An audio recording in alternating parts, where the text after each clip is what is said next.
بسم اللہ الرحمن الرحیم۔ حضرات، آج اس مسجد میں 27ویں تراویح پڑھی گئی، جس میں آخری 19 صورتوں کی تلاوت امام صاحب نے کی ہے۔ ان کا مختصر خلاصہ آپ کے سامنے پیش کیا جا رہا ہے۔ سب سے پہلے سورہ علق پڑھی گئی۔ اس کی پہلی 5 آیتیں سب سے پہلی وحی کی حیثیت سے غار حرا میں نازل ہوئی ہیں۔ ان میں اللہ نے اپنے نبی کو حکم دیا کہ پڑھیے اپنے رب کے نام سے جو سارے جہانوں کا خالق ہے۔ اس نے انسان کو خون کے جمے ہوئے لوتھڑے سے پیدا کیا، علم سکھانے کے لیے قلم کے ذریعے تعلیم کا مستقل اور محفوظ انتظام کیا، اور اس کو وہ باتیں بتائیں جو وہ پہلے نہیں جانتا تھا۔ پھر آگے فرمایا کہ قریش کے لیڈر مال اور رتبے کے گھمنڈ میں چور ہو کر نبی کی دعوت کی مخالفت کر کے خدا سے بے پرواہ ہو بیٹھے ہیں، حالانکہ ایک دن سب کو اعمال کی جواب دہی کے لیے اسی کی طرف پلٹنا ہے۔ نماز سے روکنے پر غضبناک ہو کر سوال کیا کہ ہدایت اور اللہ کی پکڑ سے بچانے والی باتیں بتانے والے نبی کو تم جھٹلا رہے ہو؟ اگر باز نہ آئے تو چوٹی سے پکڑ کر گھسیٹے جاؤ گے۔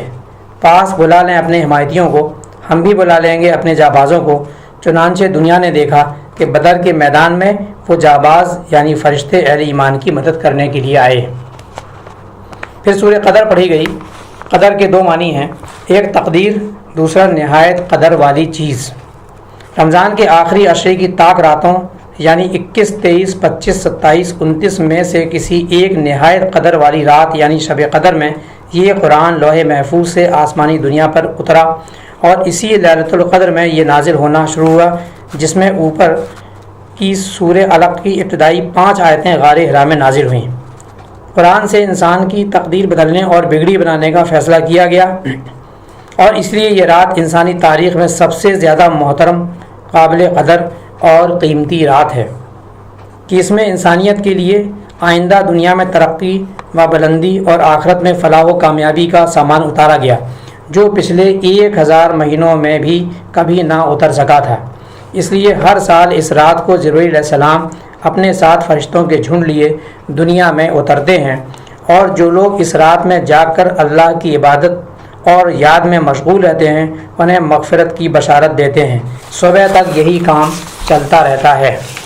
پھر سورہ بینہ ہمیں بتایا کہ یہود، نصارہ اور مشرکین شک شبے کی وجہ سے نہیں بلکہ تکبر اور گھمنڈ کی وجہ سے اس قرآن کی مخالفت میں اٹھ کھڑے ہوئے ہیں۔ ان کے باپ دادا بھی معجزات طلب کرتے رہے، اور جب معجزہ دیکھ لیا پھر بھی حق کو نہیں مانا اور 3-5 میں لگے رہے۔ ایمان لانے کا اصل ذریعہ خدا کا خوف ہے، معجزات نہیں ہے۔ اس لیے منکرین کا شمار بدترین مخلوق میں اور اہل ایمان کا شمار بہترین مخلوق میں ہے۔ جو نیک عمل کرتے ہیں ان کی جزا جنت ہے، اللہ ان سے راضی، وہ اللہ سے راضی۔ پھر سورہ زلزال ہے۔ آخرت کی ہولناکی کا منظر کھینچتے ہوئے فرمایا کہ زمین پورے زور کے ساتھ جھنجھوڑ دی جائے گی اور اپنے اندر کے سارے بوجھ نکال کر رکھ دے گی۔ انسان کہے گا یہ اس کو کیا ہو رہا ہے؟ اس روز وہ اپنے اوپر گزرے ہوئے سارے حالات بیان کر دے گی، کیونکہ اس کے رب نے اسے ایسا کرنے کا حکم دیا ہوگا۔ اس دن انسان کے ساتھ اس کے ماں باپ، بھائی بہن، بیٹے بیٹیاں، رشتہ دار، نوکر چاکر، جتھے، گروہ، قبیلے، پارٹیاں، فوج پلٹن نہیں بلکہ صرف اس کے اعمال ساتھ ہوں گے۔ پھر جس نے ذرہ برابر نیکی کی ہوگی وہ اس کو دیکھ لے گا، اور جس نے ذرہ برابر بدی کی ہوگی وہ بھی اس کو دیکھ لے گا۔ پھر سورہ عادیات میں فرمایا کہ انسان خدا سے غافل ہو کر اس اخلاقی پستی میں گر جاتا ہے کہ پورے ملک میں لوٹ مار، دنگا فساد، ڈکیتی، اپہرن کا ہر وقت خطرہ لگا رہتا ہے، اور بد امنی سے سکون، چین، نیند سب چھن جاتی ہے۔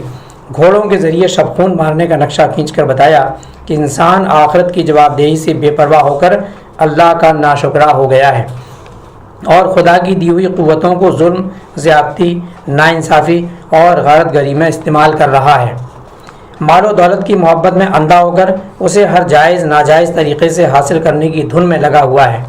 اگر وہ قبروں سے اٹھ کر اکٹھے کیے جانے اور اعمال کے ساتھ ساتھ دلوں کا حال تک سامنے رکھ دیے جانے پر یقین کرتا تو ہرگز ایسا رویہ اختیار نہ کرتا۔ اس دن اللہ ان کے کیے اعمال سے خوب واقف ہوگا اور اسی کے مطابق فیصلہ کرے گا۔ پھر سورہ القاریہ میں فرمایا کہ قیامت یقینی ہے اور وہ کبھی بھی آ دھمکے گی، اس وقت ان کے پاس کوئی قوت و جمعیت نہیں ہوگی۔ وہ برسات کے پرندوں کی طرح سراسیمگی کی حالت میں نفسا نفسی کی کیفیت کے ساتھ نکلیں گے، پہاڑ روئی کی مانند ہو جائیں گے، سارے قلعے مورچے فیل ہو جائیں گے۔ اس روز اللہ کی انصاف کی ترازو میں نیک اعمال ہی کام آئیں گے۔ جس کی نیکیوں کا پلڑا بھاری ہوگا وہ عیش کے ساتھ جنتوں میں رہے گا، اور جس کا برائیوں کا پلڑا بھاری ہوگا وہ دوزخ کی بھڑکتی ہوئی آگ میں پھینک دیا جائے گا۔ پھر سورہ تکاثر پڑھی گئی۔ اس میں لوگوں کو اس دنیا پرستی اور مادہ پرستی کے برے انجام سے خبردار کیا گیا، جس کی وجہ سے وہ مرتے دم تک زیادہ سے زیادہ مال و دولت، دنیاوی فائدے، لذتیں اور جاہ و اقتدار حاصل کرنے اور اس میں ایک دوسرے سے بازی لے جانے اور انہی چیزوں کے حصول پر فخر کرنے میں لگے رہتے ہیں، اور اسی ایک فکر نے ان کو یہ سوچنے کا موقع ہی نہیں دیا کہ کبھی حساب و کتاب اور جزا و سزا کا مرحلہ بھی آئے گا۔ وہاں یہ بھی پوچھا جائے گا کہ مال کیسے کمایا اور کس راستے میں خرچ کیا۔ اللہ نے جو قوتیں، صلاحیتیں، نعمتیں اس کو بخشی تھیں، ان کا کتنا حصہ بخشنے والے کی خوشنودی کے لیے اور کتنا حصہ اپنے نفس اور شیطان کے لیے استعمال کیا۔ پھر سورہ عصر میں فرمایا کہ زمانہ یعنی گزرا ہوا، آج کا اور آنے والا زمانہ گواہ ہے کہ دراصل سارے انسان گھاٹے میں ہیں سوائے ان کے جن میں یہ 4 خوبیاں ہوں۔ نمبر 1 جو ایمان لائے، نمبر 2 نیک اعمال کیے، نمبر 3 دوسروں کو اصلاح اور دعوت کے ذریعے مسلم اور غیر مسلم سبھی تک حق بات پہنچائی، نمبر 4 اس اصلاح دعوت جہاد یعنی اقامت دین کی راہ میں آنے والی مخالفت اور ظلم کے طوفان میں خود بھی صبر کیا یعنی حق پر استقامت کے ساتھ ڈٹے رہے اور اپنے تحریکی ساتھیوں کو بھی صبر کی تلقین کر کے حوصلہ افزائی کرتے رہے جس سے ان کا حوصلہ ٹوٹنے نہ پائے۔ امام شافعی رحمۃ اللہ علیہ فرماتے ہیں کہ انسان غور کرے تو اس کی ہدایت کے لیے یہ سورہ کافی ہے۔ صحابہ کرام رضوان اللہ علیہم اجمعین جب آپس میں ملتے تو یہ سورہ سنائے بغیر جدا نہ ہوتے۔ پھر سورہ ہمزہ پڑھی گئی۔ اس میں فرمایا کہ لوگوں پر لان تان، عیب جوئی، پیٹھ پیچھے برائیاں کرنے والا، گن گن کر مال جمع کرنے والا، کنجوس، مال کی ہوس میں گرفتار شخص، اونچے ستونوں سے گھری ہوئی چکنا چور کر دینے والی بھڑکتی ہوئی جہنم کی آگ میں ڈھانک کر بند کر دیا جائے گا۔ پھر سورہ فیل پڑھی گئی۔ اس میں ایک تاریخی واقعے کی طرف اشارہ ہے۔ ابرہہ نے 60,000 کے لشکر جرار کے ساتھ حرم کو ڈھانے کے لیے مکہ پر حملہ کیا۔ قریش کے سردار نبی صلی اللہ علیہ وسلم کے دادا نے، جن کا نام عبد المطلب تھا، کعبہ کے غلاف کو پکڑ کر دعا کی اور پہاڑ کی وادی میں دوسرے لوگوں کے ساتھ چلے گئے۔ پھر اللہ نے ابابیلوں کا لشکر مدد کے لیے بھیجا۔ ابابیلوں کی کنکڑیوں سے بڑی تعداد میں آئے ہاتھی اور سارے فوجی ابرہہ سمیت بھس بنا دیے گئے۔ ان کی لاشوں کو چیلوں، کووں اور گدھوں نے کھا لیا۔ اس واقعے نے تمام عرب کو متوجہ کیا کہ غور کرو کہ حضرت محمد صلی اللہ علیہ وسلم اس بات کی دعوت دے رہے ہیں کہ تمام معبودوں کو چھوڑ کر اللہ واحد لا شریک کی عبادت کریں، جس نے ابھی چند سال پہلے ابرہہ کے حملے سے کعبے کی حفاظت کی، اور تمہارا بچہ بچہ جانتا ہے کہ اس وقت کوئی بزرگ یا دیوی دیوتا کام نہیں آیا۔ اگر یہ حملہ کامیاب ہو جاتا تو عربوں کی مذہبی اور تجارتی پوزیشن ختم ہو جاتی اور وہ عیسائیوں کے رحم و کرم پر ہو جاتے۔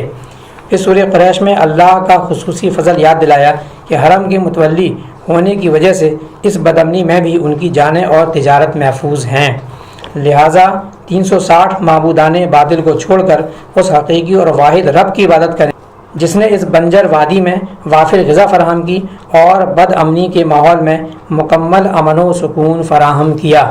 سورہ ماؤن کی پہلی 3 آیتوں میں کافروں کا حال بیان کیا کہ آخرت کی جزا سزا کو جھٹلانے والا یتیم کو دھکے دیتا ہے اور مسکین کو کھانا کھلانے پر نہیں اکساتا۔ پھر منافقین کا حال بیان ہوا ہے کہ وہ نمازوں سے غفلت برتتے ہیں اور دکھاوے کی نماز پڑھتے ہیں، ان پر تباہی ہے، اتنے کنجوس ہیں کہ مانگنے پر بھی معمولی ضرورت کی چیز بھی نہیں دیتے۔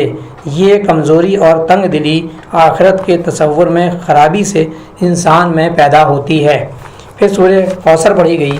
اس سے پہلی صورت میں فرمایا تھا کہ ابراہیم علیہ السلام نے اپنی ذریت کے ایک حصے کو کعبے کے پاس بسا کر امن اور رزق کی دعا مانگی تھی، مگر قریش نے اسے برباد کر کے رکھ دیا۔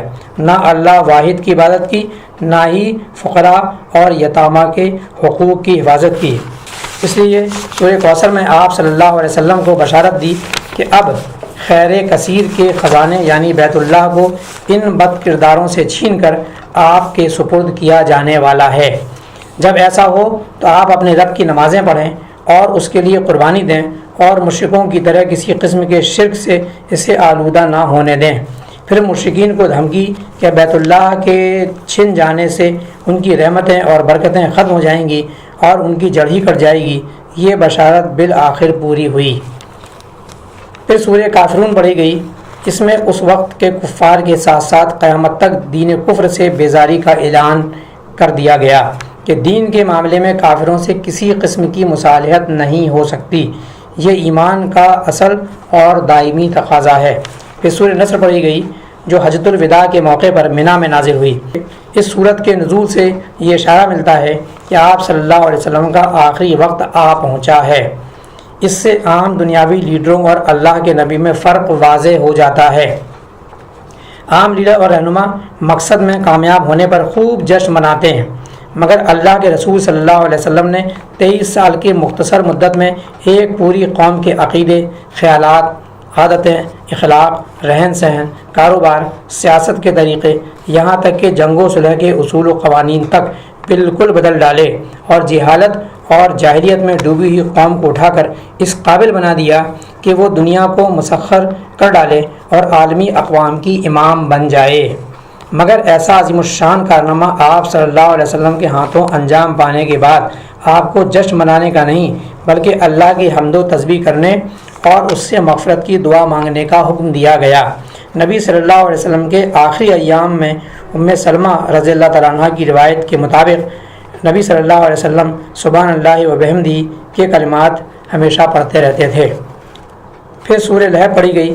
اس میں ابو لہب کے بارے میں بتایا کہ ڈھیروں مال اور کرتوتیں اس کے کچھ کام نہ آئیں بلکہ وہ بھڑکتی ہوئی آگ میں جا پڑا۔ اس کی بیوی بھی ایندھن ڈھوتی وہاں جائے گی اور اس کی گردن میں تپتی ہوئی آگ کی رسی ہوگی۔ پھر سورہ اخلاص میں خالص توحید کا بیان ہے کہ اللہ کی ذات، صفات، حقوق، اختیارات سبھی میں کسی کو شریک نہ کیا جائے۔ فرمایا کہہ دو کہ وہ اللہ ہے یکتا، اللہ سب سے بے نیاز اور سب اس کے محتاج ہیں، نہ اس کی کوئی اولاد اور نہ وہ کسی کی اولاد ہے اور کوئی اس کے برابر کا نہیں ہے۔ اصلاً آخری سورہ سورہ اخلاص ہے، مگر توحید کے خزانے کی حفاظت کے لیے سورہ فلق اور سورہ ناس آخر میں لگائی گئی ہیں۔ بندوں کو تمام آفتوں سے رب کی پناہ مانگنے کا حکم دیا گیا ہے۔ شیطان اپنی ذریت کے ذریعے کہیں مذہبی لوگوں کے بھیس میں ٹونوں ٹوٹکوں جنتر منتر کے ذریعے لوگوں کو بہکا کر اپنی راہ پر لگاتے ہیں، اس لیے شیطان کی وسوسہ اندازی سے اللہ کی پناہ مانگی گئی ہے۔ فرمایا کہیے میں پناہ مانگتا ہوں مادے کو پھاڑ کر اشیاء نکالنے والے رب کی، ہر اس چیز کے شر سے جو اس نے پیدا کی، اور رات کی تاریکی کے شر سے جب وہ چھا جائے، اور گروہوں میں پھونکنے والوں اور والیوں کے شر سے جب وہ حسد کرے۔ کہیے میں پناہ مانگتا ہوں انسانوں کے رب، انسانوں کے بادشاہ، انسانوں کے حقیقی معبود کی اس وسوسہ ڈالنے والے کے شر سے جو بار بار پلٹ کر آتا ہے، جو لوگوں میں وسوسے ڈالتا ہے، خواہ وہ جنوں میں سے ہو یا انسانوں میں سے۔ اللہ کا شکر اور فضل اور احسان ہے کہ اس طرح سے آج یہ 27ویں تراویح کے ساتھ ہی قرآن یہاں پر مکمل ہوا، اور یہ پورا پہلی تراویح سے لے کے 27ویں تراویح تک یعنی پہلے پارے سے لے کے 30ویں پارے تک کا مختصر خلاصہ آپ کے سامنے بیان کیا۔ اللہ تعالیٰ کا شکر اور احسان ہے۔ اللہ تعالیٰ سے دعا ہے کہ ہمیں اس قرآن میں جو کچھ ہم نے سنا ہے اس کو سمجھنے، اس پہ غور و فکر کرنے، اس پر عمل کرنے، اس کو پھیلانے اور اس کو اس دھرتی پہ نافذ کرنے کی توفیق عطا فرمائے۔ وآخر الدعوانا ان الحمد للہ رب العالمین۔